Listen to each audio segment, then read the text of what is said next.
should be better. I'm gonna change that camera. That's not right. Something's not right.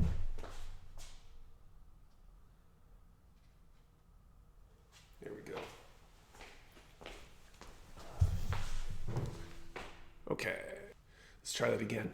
Hey everybody, this is Nick from Mecca Warehouse, and today we're gonna do a weekly update number 2. So I've been doing these kind of weekly update videos, published on Friday, recording it on Wednesday afternoon, right at the end of the day. UPS just picked up. I am kind of free for the next hour, so I'm gonna shoot this and hopefully edit it tomorrow, and keep that weekly content train kind of rolling. So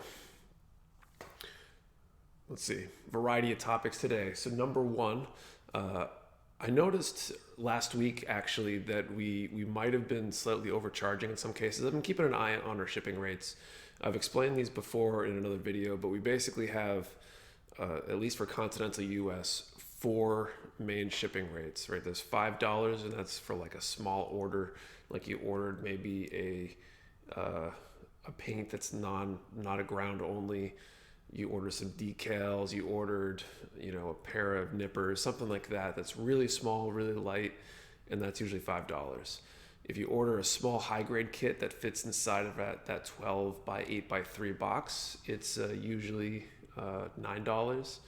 If it's that like smaller master grade box, usually we charge $11, and then the larger master grade box and up is $13, and that's one time for that order, not a sum. So if you order 2 master grades, that's not going to be $26, even though it might cost me a lot more than that to ship it. That's where we cap it at. And so with some of those smaller items, because we use this kind of heuristic algorithm to figure out what our shipping rates are, it's kind of a stab in the dark. I assign a weight number to every box, and then I've got a table that calculates from those combined weights what the shipping should be. And so it leaves something to be desired. I could get a little bit more sophisticated and probably will in the future. But for the time being, that's how I calculate it. So if you've got 2 high grade boxes, sometimes those 2 high grade boxes basically stack up to be the same as one of those smaller master grade boxes. Sometimes they're a little bit too tall, and then you end up in a larger master grade type box, the 16 by 14 by 6 type box size there. And so it bounces back and forth, and the problem is that you could have 2 kits that would add up together to exceed a certain threshold, but you could take those kits individually and they actually kind of behave smaller than their score kind of indicates, and that's really challenging. So long story short, I tweaked some of those values for some of our high grade kits to hopefully bias a little bit lower on the shipping scale, to try to avoid some of those cases where I think we were overcharging a little bit. A few people in the last few weeks have actually gotten small refunds for the shipping difference, and I might continue to do that if I still see cases like that. No guarantees. It really depends on if I notice it and how egregious it is compared to the cost of shipping. We just thought I'd throw that out there and let people know. I'm really hoping that in the long term that we'll be able to decrease our shipping costs and be able to bring our shipping charges down. I just don't know when that will be, which actually brings me to maybe our second topic, which is the fact that we have a UPS account set up. And so instead of using Shopify to buy our shipping labels, we started using that UPS account, and then very quickly realized that based on where we're at on the scale, the price difference was pretty significant. I was hoping to be telling everybody today about how excited I was that we would be able to do our claims direct to UPS and no longer through Shopify, which means everything would happen a lot faster. Shopify's claim processing is horrendous. But long story short, we are back using that Shopify account for the time being. We're working on something else with UPS. We'll hopefully be able to try it again maybe next week, and then we'll go from there and see what happens. But yeah, so that happened. All right, next topic. It feels like this was forever ago, but it was only like early to mid last week, maybe late last week. I don't even remember. We had a power outage. If you follow us on social, you might have even seen a picture posted of the warehouse in pitch black. It was made for an interesting morning because it was hard to kind of get anything done without the lights and without power. But even more interestingly, the power came back, but it came back kind of partially. So there's apparently a thing with three-phase power, which is like how they do commercial power, apparently. I should know a lot more about this considering my engineering background and my electrical engineering degree, but I didn't study power transmission. That wasn't a subject I was interested in. But apparently, if you take away one of those phases, the power will still mostly work.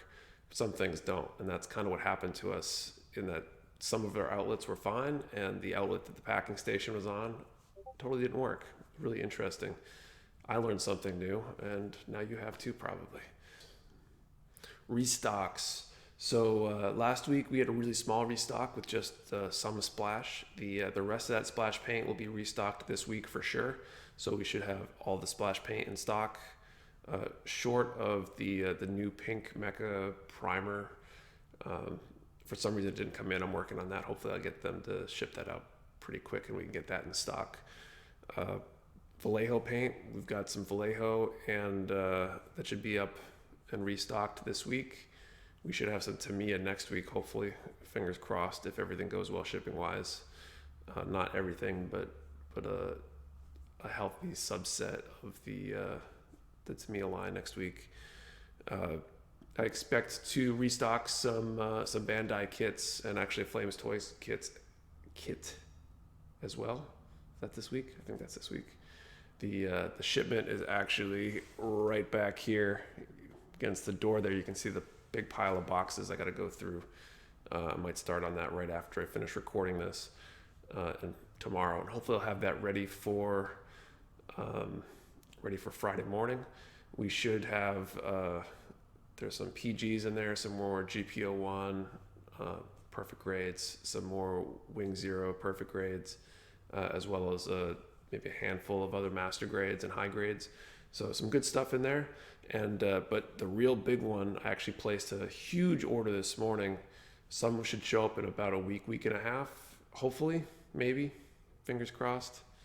But the rest of it should show up hopefully later in the month. And there's some incredibly in-demand kits in that second delivery, which will include like the Full Armor Gundam Verka, that Thunderbolt kit.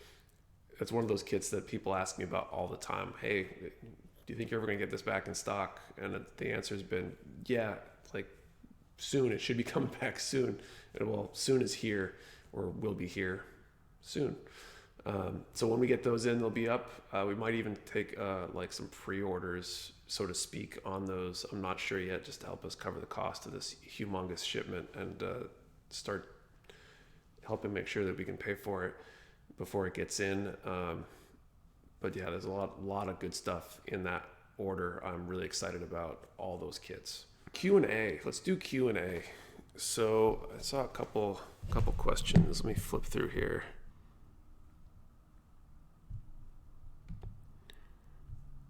Okay, any minute here.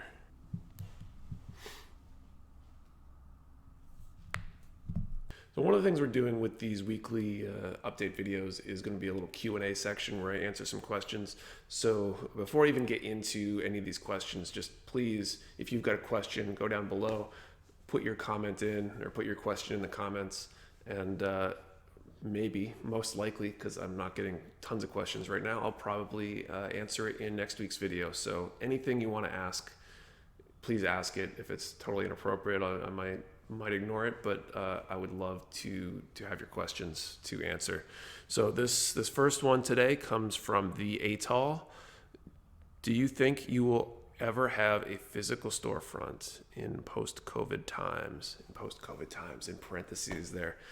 So this is a great question, and I think it's a representative question of a question I get a lot. And the answer is yes and no. So in the short term, the answer is no. We're in this warehouse, and it's a small flex space. We're only like 1,600 square feet here.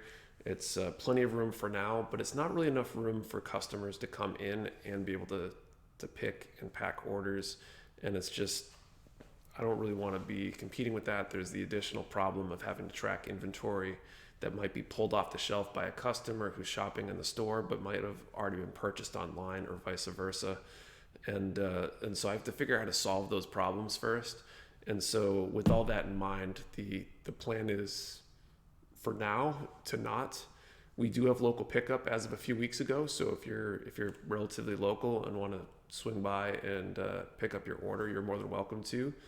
And if you show up, I'm more than happy to show you around. But we don't really plan on having a store per se in the short term. In the long term, as we grow, when we hopefully outgrow the space in the next 2 years maybe, the next space very well might have a small shop area that might be stocked separate from the website, to make it a little bit easier to manage inventory and to allow people to come in and browse and all that. So, all right, this question was asked last week by Pokemon Hero, and this question is: love the weekly update videos. Do you have another slot for a new gunpla builder content creator for your sponsorship?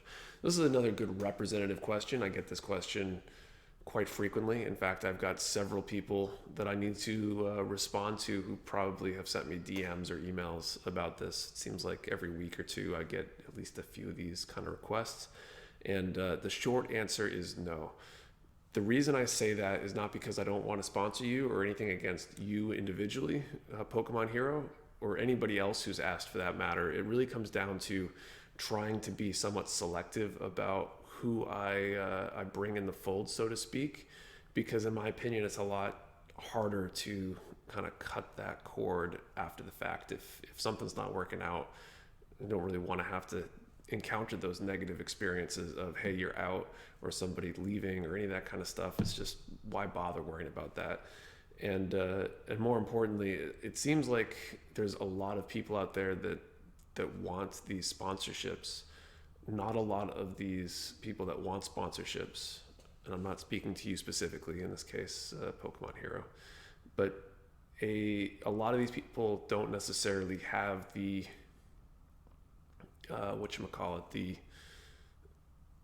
the audience or the engagement with their audience to make it worthwhile. I've got plenty of people who are Instagram people. They've got, thousands of followers potentially, but sometimes they have nearly no comments on their posts. And Instagram especially seems to be a gradually dwindling kind of engagement thing. It's just the nature of the program, the platform evolving over time, more users, the algorithm getting more selective, and so a lot of people aren't getting the same reach that they had before. And so what I would recommend to anybody watching this, and hopefully I will remember to put the little card up above, maybe it's up here or over there. I feel like I'm doing a little dance. Where was I going with this? So I recommend going to this video I did a few months back about how to become a gunpla influencer, or how to get sponsored. You definitely want to check that out if this is something you're interested in.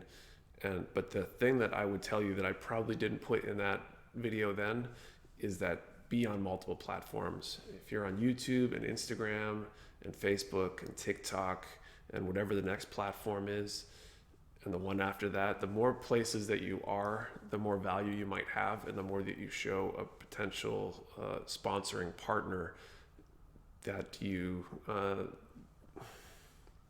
bring more to the table and are a good long-term investment, if you will. If you are only in one place and that platform goes away tomorrow, then you provide no value after that platform goes away. It's a two-way street. So you need to provide value as well as I need to provide value to those I sponsor. So I am actually looking at a few individuals to potentially bring on as sponsored in the coming weeks or months. I've just been really, really busy. And finally, so as I get ready to close out the video, I noticed a little bit earlier today that we're really close to 1K subscribers. We're at like 986 or something like that. I'll put that on the screen here somewhere. We'll quick snapshot of that. So hopefully by the time you watch this or soon after, we will hit that 1K. So do me a favor, if you like this video, hit the subscribe button, hit that little notification bell, so that way you can see future videos. And thank you for watching. Hit that like button, and see you next time. Later, guys.